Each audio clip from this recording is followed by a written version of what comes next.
But sometimes producers want to be creative, they want to do something extraordinary. So how do you create a balance? How do you create a balance within the creative network and also monetize the content without losing your investment?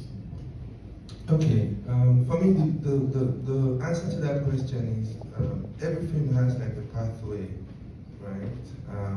So, like for me, I have a couple of stuff on my slate, and each of the film on that slate has a totally different pathway. They don't all have the same pathways, right? For instance, if you want to make like a passion project, something that you have something to say and you want to say it in a certain way. You don't want to pander to commercial, whatever.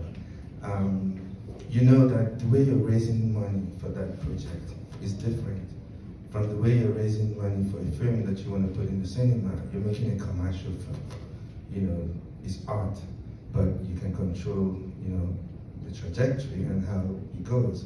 So this is something you decide from the moment you start to think about the idea. You know that, okay, this film is for festivals, right? It's a cultural, something I want to say, something about society, an important story to you.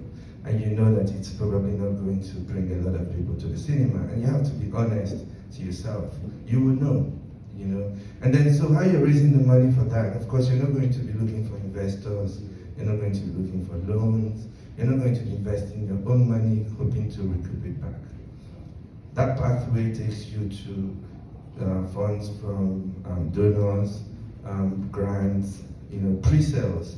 So find, maybe there are cultural networks that are interested in those kinds of content. For instance, when people want to think of distribution in Nigeria, let's say in the digital space, beyond cinema, they're always thinking Netflix, Prime, beautiful. But there are other, platforms that would give you money upfront to make the film. And everybody that is in the film is getting paid, including yourself. So that by the time you deliver the film, you're already paid. So even if you don't make money from whatever other source, just because of the nature of that type of film, then you're good.